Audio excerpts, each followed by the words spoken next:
गोपिका जीवनस्मरणं गोविन्द गोविन्द। सद्गुरु विठ्ठलदास महाराज की ஜெய். மூன்று லோகமும் மயங்கக்கூடிய அப்பேற்பட்ட ஒரு உத்தம ஸ்திரீ லட்சணத்தோட சாக்ஷாத் நாராயணே பகவானே வைகுண்டவாசியே மோகினி அவதாரத்தை எடுத்துட்டு வரார். இது எடுத்துன்னு வந்தாதான் இந்த பசங்கள்லாம் அடங்குவான் அப்படின்னு அசுரர்கள் மாத்திரம் மயங்கலை. அந்த அவதாரத்தில் அங்கே வந்திருக்கிற அத்தனை பேரும் மயங்குறார்களாம் அந்த பகவானுடைய அந்த மோகினி அவதாரத்தை பார்த்து. அப்படி பகவான் ஒய்யாரமாக எப்படி நடந்து வராரா, அந்த அம்மா பார்த்து என்கிட்ட பேச மாட்டாளா, என்னை பார்த்து சிரிக்க மாட்டாளா அப்படின்னு அசுரர்களுக்கெல்லாம் அவனுக்கு இன்னும் ஆசை பொங்குறது அந்த அம்மாவை பார்த்து பார்த்து. நீ உன்னை பார்த்தா ஒரு சாதாரண பெண்மணி மாதிரி தெரியல, எங்கள் எல்லோரையும் சந்தோஷப்படுத்துறதுக்காக நீ வந்திருக்கியா? நீ நாங்கள் எல்லோரையும் பார்த்துருக்கோம், இந்த யக்ஷர்கள், அப்புறம் கிண்ணறர்கள், சித்தர்கள், தேவர்கள்னு பார்த்துருக்கோம். அதில் நல்லா அழகாக இருக்கக்கூடியவா கந்தர்வர்கள்னு பேர். அந்த கந்தர்வர்களே உங்ககிட்ட நிற்க முடியாதது போல இருக்கு. எனக்கு தெரிஞ்சு இந்த உலகத்துக்கெல்லாம் மேலே ஏதோ ஒரு உலகம் இருக்கு, அந்த உலகத்துலேருந்து ஒன்று அமுச்சு வச்சிருக்காரு போல இருக்கு யாரோ அப்படின்றது போல அந்த மோகினி அவதாரத்தை பார்த்து பேசி எங்களை எல்லாரும் சந்தோஷப்படுத்துறதுக்காக வந்திருக்கியான்னு பேசி அதுக்கு மேலே சொல்கிறா அசுரர்கள், இந்த உலகத்திலேயே காமம்னு இருக்குமே, அந்த காமதேவனே ஒரு உருவத்தை சிருஷ்டி பண்ணி இந்த உலகத்துக்கு ஒன்று அமிச்சது போல இருக்கு. அதனால் உன்னை பார்த்தா சாதாரண பெண்மணி மாதிரி தெரியல, நீ எங்கேருந்து வர அப்படின்லாம் விசாரிச்சுட்டு அந்த மோகினி அவதாரத்தை பார்த்து எல்லோருக்கும் சந்தோஷம், அவ கூட சௌக்கியமாக இருக்கணும்னு அவனுக்கு ஆசம் பொங்குறது குதூகலமாக. இதுதானே பகவான் விரும்பி இந்த மோகிக்கணுன்றதுனால தான் இந்த மோகினி அவதாரத்தை பகவான் எடுத்துன்னு வரார். அப்படி ஒரு காம ஆசை பொங்குறதான் அந்த அசுரர்கள் எல்லாருக்கும் அந்த பகவானுடைய அந்த ஸ்திரீ ரூபத்தில் இருக்கிற அந்த பகவானுடைய மோகினி அவதாரத்தை பார்த்து. பகவானும் அப்படி ஒரு ரூபத்தை எடுத்துன்னு வரார். உத்தம ஸ்திரீ லட்சணம் என்ன, எப்படி ஒரு லட்சணம் இருக்கணுமோ அப்படி ஒரு அழகோட பகவான் இப்படி நிற்கிறார். இப்படிலாம் பேசிட்டு மேலே விஷயத்துக்கு வரார்கள் அசுரர்கள். மேலே அசுரர்கள் சொல்கிறா, இந்த அமிர்த கலசத்தினால தான் சண்டை, எங்களுக்குள்ளேயே நீ எடுத்துக்கிறதா நான் எடுத்துக்கிறதான்னு ஒரே சண்டையாக இருக்குது. அதனால் நீ ஒன்ன மாதிரி ஒரு ஸ்திரீ இது பிரித்து கொடுத்தேன்னா எங்களுக்குள்ளே சண்டை வராமல் இருக்கும்னு எங்களுக்கு தோன்றது. என்னன்னா அந்த சமயத்தில் கொஞ்ச நேரத்தில் அவளை பார்க்கலாம் ஒன்றும் அந்தோடைய ஆசையில் சொல்கிறாராம், நீ பிரித்து கொடுத்தேன்னா சௌரியமாக இருக்கும்னு தோன்றது அப்படின்லாம் சொல்லி, நாங்கள் தேவர்கள் அசுரர்கள் எங்களுக்கெல்லாம் சண்டையெல்லாம் எதுவும் இல்லை அப்படின்லாம் சொல்லி அந்த அம்மா கிட்டேருந்து அந்த மோகினி அவதாரமாக இருக்கக்கூடிய பிரபுக்கிட்டேருந்து அதை கவரணுன்றதுக்காக இப்படிலாம் சொல்கிறாலாம். நான் எங்களுக்கெல்லாம் சண்டை இல்லை, நாங்கள்லாம் தாயாதிகள் தான், ஒரே கஷ்யப்பருக்கு பிறந்தவா தான் நாங்கள் ரெண்டு பேரும், அதிதிக்கும் திதிக்கும் பிறந்தவர்கள் தான், எங்களுக்குள்ள சண்டை எல்லாம் இல்லை, நீ எல்லோருக்கும் சமமாக பிரித்து கொடுத்துரு போதும், நாங்கள் எல்லோரும் சந்தோஷமாக இருக்கோம்னு அந்த மோகினி அவதாரத்தை பார்த்து மோகிச்சு போய் அவளை அழகில் மயங்கி எப்படி சஞ்சாரம் பண்ணணுன்றதுக்காக இப்படி பேசிண்டே தன்னுடைய அமிர்த கலசத்தை அந்த மோகினி அவதாரமாக இருக்கக்கூடிய பிரபு கிட்ட ஒப்படைக்கணும்னு எடுத்துன்னு வரா அசுரர்கள் எல்லோரும். அப்படி வரக்கூடிய அந்த அசுரர்களை பார்த்து மோகினி அவதாரத்தில் இருக்கிற பகவான் பேசுகிறார். அந்த அசுரர்களை பார்த்து பகவான் சொல்கிறார், மோகினி அவதாரத்தில் இருக்கிற பிரபு அந்த ஸ்திரீயாக இருக்கக்கூடியவர் சொல்கிறார், நீ நீங்கள் எல்லாரும் என்னை காமத்தோடு தான் பார்க்குறீங்களே எனக்கு தெரிஞ்சிருது. பொதுவாக இந்த புத்தியோட பார்க்குறவங்க எவரும் அவளுடைய வார்த்தையை மதிப்பே இருக்காது. இப்போ நீ என்னை பார்த்துட்டு நீ என்னை போட சொல்லி இந்த மாதிரிலாம் நீ சொல்கிற, இப்போ என்னோட மேலே வச்ச ஆசையினால நீங்கள் எல்லோரும் இப்படிலாம் பேசுகிறேன், ஆனால் நான் செய்யக்கூடிய விஷயத்துலலாம் நீங்கள் ஒத்துப்பையலான்னு எனக்கு தெரியல, ஏன்னா என் மேலே வச்ச ஆசையினால இப்படிலாம் பேசுகிறேன், என்ன நீ ஒரு தாசி புத்திரி மாதிரி தான் நீங்கள் எல்லோரும் பார்க்குறேன்னு எனக்கு தெரியும், அதனால் அந்த புத்தியில் நீங்கள் பார்க்குறதுனால என்னுடைய பேச்சு எடுப்படாது, நான் அங்கேயும் போயிட்டு வரணும், அதில் உங்களுக்கு சந்தோஷன்றதோடு இருக்கேன், அதனால் நான் இப்படி பார்க்கறதுனால எனக்கு இந்த வம்புலெல்லாம் மாட்டிக்க முடியாது அப்படின்றத போல் சொன்ன உடனே அசுரர்கள்லாம் அதுக்கு தான் பார்க்குறான்னு பகவான் கரெக்டாக சொன்னதுனால சிரிச்சுக்கிறாளாம். இல்லை பரவாயில்ல நீங்கள் அப்படின்னு சொல்லிட்டு நீங்கள் கொடுத்தாலே போதும் அப்படின்றத போல் சமாதானம் ஆனது போல் ஆகி அந்த அமிர்த கலசத்தை பகவானோட கையில் கொடுத்தார். அது வாங்கிறதுக்கு முன்னாடி திரும்பவும் மோகினி அவதாரத்தில் இருக்கிற பிரபு திரும்பவும் பேசுகிறாராம், இதை பாருங்க, இது என்கிட்ட கொடுத்தாச்சு, மேலே நான் எது வேணாலும் செய்வேன், நான் நியாயமும் பண்ணுவேன் அநியாயமும் பண்ணுவேன், அந்த அமிர்தத்தை கீழே கொட்டுவேன், என்ன வேணாலும் பண்ணுவேன், அந்த பாத்திரத்தை போட்டு உடைப்பேன், இல்லை நானே குடிச்சிடுவேன், என்ன வேணாலும் பண்ணுவேன், அப்போ யாரும் எதுவும் கேட்கக்கூடாது, அதுக்கு நீங்கள் சரின்னு சொன்னாதான் மேலே நான் இந்த அமிர்த கலசத்தையே வாங்கி எல்லோருக்கும் கொடுப்பேன் அப்படின்னு முதல்லையே நேர்மையாக தான் சொல்கிறேன். பொதுவாக அது வாங்கினார் இந்த மாதிரி பார்த்துட்டு தேவர்களையும் அசுரர்களையும் ஏமாத்திட்டார்ன்றது போல இருக்கும். ஆனால் அதை ஏமாத்துறதுக்கு முன்னாடியும் இந்த அசுரர்கள்ட்டேருந்து அனுமதி வாங்கிக்கிறார். நான் எது பண்ணாலும் உங்களுக்கு சரின்னா தான் நான் மேலே பரமாறுவேன். நான் நியாயமும் பண்ணுவேன், அநியாயமும் பண்ணுவேன்னு பகவான் சொல்லிட்டார் இந்த இடத்துல. அவள் சொல்ல, நீ எதை வேணாலும் பண்ணு. நீ அந்த கலசத்தை எடுத்துட்டு அதை விட்டு இப்படி கையால் இப்படி ஆட்டின்ட்டு அந்த கரண்டியோடு சேர்ந்துட்டு இந்த வஸ்திரத்தோடு இப்படி போயிட்டு போயிட்டு வா போதுன்றது போல் அப்படி மோகிச்சிருக்காலாம். அதனுடைய அழகில் பார்த்து நீ எது பண்ணாலும் பரவாயில்ல அப்படின்றது போல் அந்த அமிர்த கலசத்தை அந்த அம்மா கையில் கொடுத்து நீயே எங்களுக்கு கொடு அப்படின்றது போல் அசுரர்கள் அந்த மோகினி அவதாரமாக இருக்கக்கூடிய பிரபுவனுடைய கையில் ஒப்படைத்தார்கள். இப்படி அந்த அம்மா கையில் அமிர்த கலசத்தை கொடுத்துட்டு மேலே அமிர்தம் சாப்பிட்ணுமோன்னு நல்லது நடக்க போகிறதுன்றதுனால அந்த குடும்பத்தில் பிறந்ததுனால என்ன பண்ணுறான்னா, பொதுவாக நல்லதெல்லாம் பண்ணுறதுக்கு முன்னாடி தேவதா ஆராதனம், பசுவுக்கு ஆராதனம் பண்ணுறது, பிராமணர்களுக்கு ஆராதனம் பண்ணிவிட்டு அப்புறம் அவளுக்கெல்லாம் ஆகாரம் போட்டுட்டு கடைசியாக தான் அமிர்தம் சாப்பிட்றதுன்றது சம்பிரதாயத்தில் இருக்கிறதுனால தேவர்களும் அசுரர்களும் சேர்ந்துட்டு பசுக்களுக்கு பூஜை பண்ணி பிராமணர்கள் எல்லோரையும் கூப்பிட்டு அவளுக்கு ஆகாரம் போட்டு தட்சிணை எல்லாம் கொடுத்து தேவதாராதனங்கள்லாம் பண்ணி அப்புறம் எல்லாத்தையும் இது பண்ணி தான் நல்ல வஸ்திரம் கச்செல்லாத்தையும் கட்டிண்டு யோக வஸ்திரத்தோடு போட்டுட்டு இந்த அமிர்தத்தை சாப்பிட்ணுன்னு தேவர்களும் அசுரர்களும் உட்கார்றார்கள். அப்படி உட்காண்டிருக்கும்போது பார்த்தா அப்போ தான் அந்த மோகினி அவதாரம் எடுத்தோம்மா அந்த பாத்திரத்தை கையில் வச்சுருந்து டிங் டிங்னு அதை சத்தம் போட்டுண்டே அப்படி கொலுசை கல் கல்லுன்னு நடந்து வராலாம். அப்படி நடந்து வரும்போது பார்க்குறான், அப்படியே வாயை திறந்தவன் தான் அப்படியே அந்த மோகினி அவதாரத்தை பார்த்துட்டே இருக்கான். ஒய்யாரமாக நடந்து வராறான். அந்த வஸ்திரம் இல்லாமல் அதுக்கேற்ற மாதிரி தான் பகவான் தரிச்சுன்னு இருக்கார். அவள் பார்க்கும்போதெல்லாம் அவளுக்கு இந்த பக்கம் அந்த பக்கம் அந்த கண்ணை திருப்பாதபடிக்கு அந்த மோகினி அவதாரமாக இருக்கக்கூடிய அந்த பிரபுவே பார்த்துட்டு இருக்கார். அப்படி நடந்து வரும்போது அந்த கொலுசு கல்லு கல்லுன்னு சப்தம் அப்படி கிராஸ் பண்ணும்போது ஒரு வாசனை வருது பாருங்கோ. என்னடா இது வாசனை, இது எந்த கடையில் வாங்கின சென்ட்டுனே தெரியலையே, இப்படி ஒரு வாசனை இந்த உலகத்தில் உண்டான்னு ஒரு கம்முன்னு ஒரு வாசனை. அந்த பகவானுடைய அந்த சரீரம், அந்த இது அதனுடைய பகவானுடைய நிறம், அழகான கண்கள், அப்புறம் அந்த புன்சிரிப்போட உத்தம ஸ்திரீ லட்சணத்தோட இப்படி அந்த அமிர்த கலசத்தையும் எடுத்துட்டு சப்திச்சுண்டே நடந்து வராராம் அந்த அசுரர்கள் முன்னாடி. இப்படி வரக்கூடிய அந்த பிரபுவை பார்த்து அசுரர்களில் தேவர்களே மயங்கி போகிறாலாம். என்ன ஒரு அழகு, என்ன ஒரு அழகுன்னு இந்த அம்மா கிட்ட தானே சொல்லியிருக்காளோன்னு, எங்களுக்கு சண்டை எல்லாம் இல்லைன்னு. அதனால எல்லாரும் சேர்ந்தே உட்காந்துட்டா. ஏன்னா பகவானுக்கு ஒரு தர்ம சங்கடமாயிட்டு, என்னடா இது சேர்ந்தே எல்லா பயிலும் உட்காந்துட்டான், இதில் தேவர்களுக்கு கொடுக்கறதுக்காக தானே நம்ம வந்திருக்கோம், இப்படி சேர்ந்து உட்காந்தா என்ன பண்ணுறது அப்படின்னு உடனே பகவான் அப்போ ஒரு யோஜனை யோசிக்கிறாராம். யோசிச்சுட்டு இதை பாருங்க, உங்கள் 2 பேரையும் பார்த்தா ஏதோ தனித்தனி கோஷ்டி மாதிரி தான் தெரியறது. அதனால் நீங்கள் சேர்ந்து உட்காந்தெல்லாம் உங்களுக்கு ஒருத்தருக்கு ஒருத்தர் கூட சண்டை வந்ததுன்னா அப்புறம் அது பிரிக்கிறதுலாம் ரொம்ப கஷ்டமாயிடும். ஒவ்வொரு கோஷ்டியும் நீங்கள் தனித்தனியாக உட்காந்துக்கோங்க, அப்போ பரமாறும்போது சௌரியமாக இருக்கும், அவளுக்குள்ள சண்டை வராது தனியாக இருந்தோன்னா அப்படின்றது போல் பகவான் சொன்ன உடனே அந்த அம்மா எதை சொன்னாலும் கேட்கறதுக்கு தயாராக இருக்காவா. உடனே அவன் அசுர தேவன்லாம் எழுந்துன்னா அண்ணா தம்பின்னா அவா பண்ணா நாங்கள் அங்கே உட்காந்துக்கிறோம் இங்கே உட்காந்துக்கிறோன்னு ஏதோ அவள் அந்யோன்யமாக இருக்கிறது போல அசுரர்கள் ஒரு பக்கம் தேவர்கள் ஒரு பக்கமும் உட்காந்துட்டா. இப்போ பகவான் என்ன பண்ணுறாருன்னா, இந்த அசுரர்கள்கிட்ட ஒரு மனசில் தோணுவது போலையும் ஜாட காமிச்சுட்டே பகவான் சொல்கிறாராம். என்னென்னா, அடி பாகத்தில் தான் முக்கியமான பதார்த்தங்கள்லாம் இருக்கும், அதனால் அடி பாகத்தை நான் உங்களுக்கு கொடுக்குறேன், மேலே சும்மா திரவமாக தான் இருக்கும், அது முதல்ல அங்கேருந்து தேவர்களுக்கு பரமாறிண்டு வரேன் அப்படின்னு உடனே எல்லாம் ஹிதமாக படுறது இந்த அசுரர்களுக்கு. ஆமாம், நம்மளுக்கு தான் அடிபாகம், நல்ல பாகம் நம்மளுக்கு தான் கிடைக்க போகிறது, அந்த மேலாக இருக்கிற இந்த ஜலம் இதெல்லாம் தான் அவளுக்கு கிடைக்க போகிறது, போனால் போகிறது அப்படின்றது போல் அவள் பார்த்துட்டே இருக்கா. அப்படி தேவர்களுக்கு எல்லாருக்கும் பகவான் இப்படி பரிமாறிண்டே வரார் அந்த அமிர்தத்தை. மேலே பகவான் தேவர்களுக்கு பரமாறுறது, அவளை பார்த்து சிரிக்கிறது, வெக்கப்படுறது, அவளை பார்த்து சந்தோஷமாக இருக்கிறது போல பண்ணுறதுன்னு அசுரர்களை பார்த்து பண்ணிட்டு தேவர்களுக்கு பரமாறிண்டே இருக்கா. இப்போ இதில் சில பேருக்கு தோன்றதான், என்னடா இது ஏதோ வேற மாதிரி போயின்னு இருக்கே, போய் கேட்போமான்னா, ஒரு கால் நம்ம போய் ஏதாவது கேட்டு அதான் முதல்ல சொல்லிட்டாலோனோ நான் எது வேணாலும் பண்ணுவேன், யாரும் எதுவும் பேசக்கூடாதுன்னு, ஒரு கால் கோச்சின்ட்டு போயிட்டான்னா எல்லாத்தையும் வச்சுட்டு.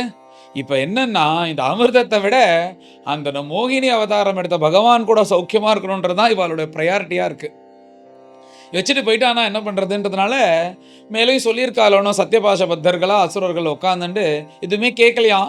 ஆனால் தேவர்களுக்கு பரமாறுறதை பார்த்துன்னு தான் இருக்கான். ஆனால் சந்தோஷப்படுற அந்த மோகினி அவதாரம் பகவான் இப்படி சிரிக்கும் போது வெக்கப்படும் போது அப்படின்னு அவன் எல்லாம் கொண்டு கட்டா இது முடிஞ்ச உடனே அந்த மோகினியை தூக்கின்னு போடணும்னு தீர்மானம் பண்ணியிருக்கான் அசுரர்கள் எத்தனை பேரும்.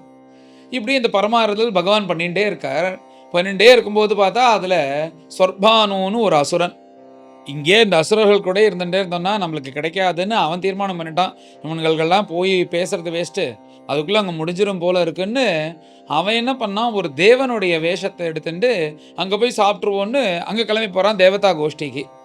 அங்கே போகும்போது ஒரு தேவன் போல் இப்போ தான் ஏதோ காலலம்பிக்கிறதுக்காக போயிட்டு வருவது போல் வந்தால் அவளும் கண்டுக்கல ரொம்ப. வந்து உட்காந்து தான் ஏதோ ஒரு ஓரமாக போய் உட்காந்துருந்தான்னா அவன் வந்து யாரோ ஒருத்த உட்காந்தா சாப்பிட்டான்னு போயிருக்கலாம். சூரிய சந்திராளுக்கு நடுப்புற வந்து உட்காந்துட்டான். வந்து உட்காந்துட்டு இவன் சாப்பிட பரமாற ஆரம்பிச்சாச்சு. சாப்பிட ஆரம்பிக்கும் போது தான் சூரிய சந்திராலே கவனிக்கிறா, இது வந்து அங்கேருந்து வந்த இவன் நம்ம கோஷ்டி கிடையாதுன்னு இந்த மோகினி அவதாரமாக இருக்கக்கூடிய பிரபுட்டா கண்ணை காமிச்சிட்டா. பகவான் இந்த அசுரர்களுக்கு தெரியாதபடிக்கு இந்த பையன் அங்கேருந்து வந்துட்டானே, இவன் அமிர்த பாசனம் பண்ணுறதுக்கு அருகன் இல்லை அப்படின்னும் போது அவன் சாப்பிட்டுட்டான். அவன் தொண்டை வலியும் போயிடுது.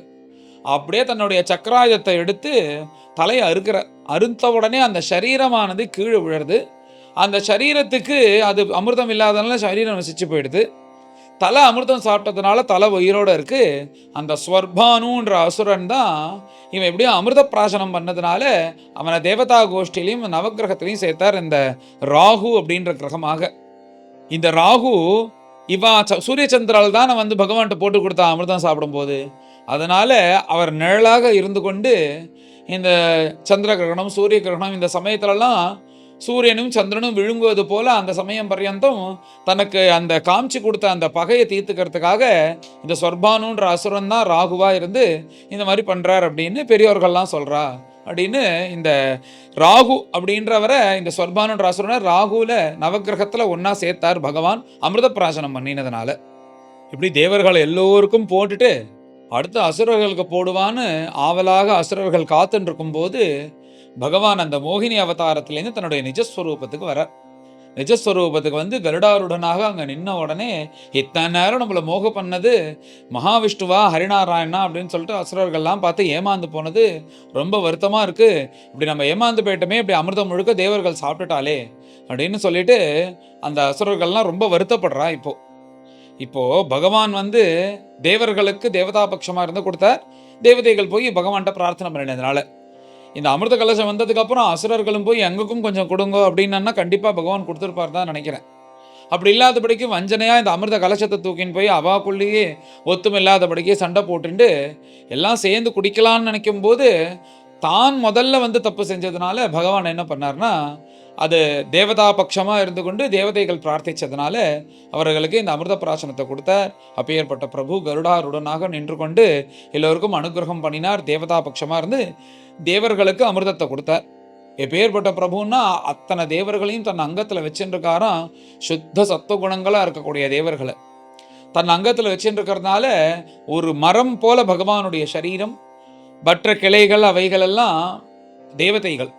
அந்த வேர் தான் பகவான். அந்த வேருக்கு ஜலம் ஊற்றினாலே எப்படி மரம் சுபிக்ஷமாக இருக்கோ அப்பேற்பட்ட இந்த ஸ்ரீமன் நாராயணன் நம்ம ஆராதனை பண்ணினாலே மற்ற தேவதைகள் எல்லாரும் பிரசன்னமாவா. அப்பேற்பட்ட நாராயணனை நம்ம எல்லோரும் ஸ்தோத்திரம் பண்ணுவோம் அப்படின்னு பிரம்மனிஷ்டால் இந்த மோகினி அவதார சரித்திரத்தை சொல்லி முடிகிறார். பக்தர்களுக்காக ஒரு மோகினி அவதாரத்தை எடுத்து இந்த அமிர்த பிராசனத்தையும் கொடுத்து அவளுக்கு அனுகிரகம் பண்ண அப்பேற்பட்ட பிரபு அவருடைய பாதத்துக்கும் அந்த பாதத்திலேருந்து கிளம்பின தூளிக்கும் நமஸ்காரம் அப்படின்னு பிரம்மனிஷ்டால் இந்த அத்தியாயத்தை பூர்த்தி பண்றார். மேலும் எல்லோரும் கலந்து இந்த அத்தியாயத்தை பாராயணம் பண்ணுவோம். அச்ச நவமோऽध्यायः श्रीशुक उवाच तेऽन्योन्यतो असुराः पात्रं हरन्तः त्यक्तसौहृदाः क्षिपन्तो धस्युधर्माणः आयान्तीं ददृशुस्त्रियम् अहो रूपम् अहो धाम अहो अस्या नवं वयः इति ते ताम् अभिद्रुत्य पप्रच्छुः जातहृच्छयाः का त्वं कञ्जपलासाक्षी कुतो वा किं चिकीर्षसि कस्यासि वद वामूरु मत्स्नन्तीव मनांसिनः न वयं त्वा अमरैः दैत्यैः सिद्धगन्धर्वचारणैः नास्पृष्टपूर्वां जानीमो लोकेशैश्च कुतो नृभिः नूनं त्वं विधिना सुभ्रूः प्रेषितासि शरीरिणां सर्वेन्द्रियमनःप्रीतिं विधातुं सघृणेन किं सात्वं नः स्पर्धमानानाम् एकवस्तुनि मानिनि ज्ञातीनां बद्धवैराणां संविधत्स्व सुमध्यमे वयं कश्यपदायादाः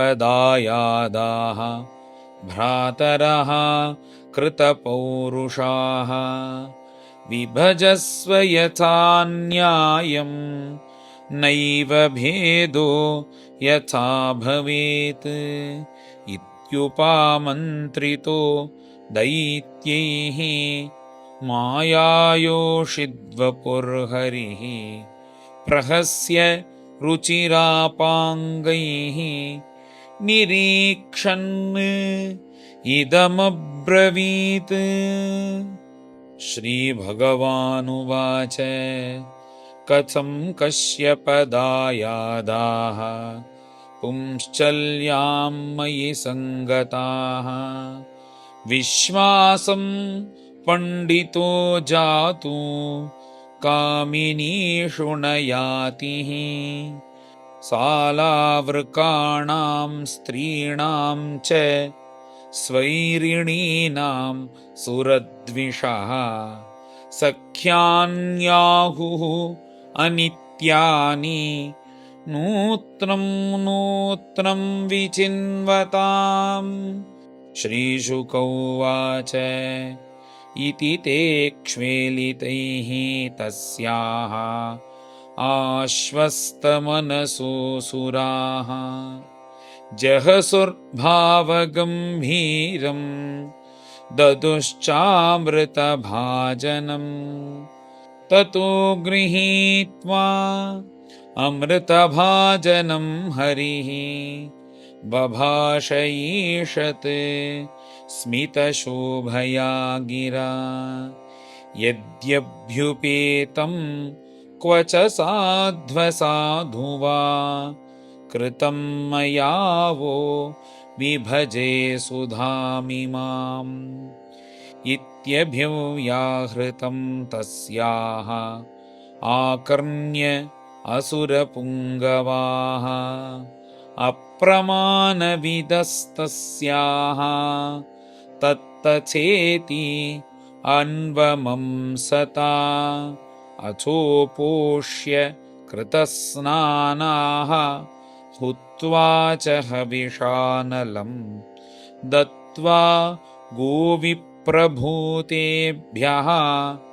कृतस्वस्त्ययनाद्विजैः यथोपजोषं वासांसि परिधाय अहतानि ते कुशेषु प्राविशन् सर्वे प्रागग्रेषु अविभूषिताः प्राङ्मुखेषु उपविष्टेषु सुरेषु दितिजेषु च धूपामोदितशालायां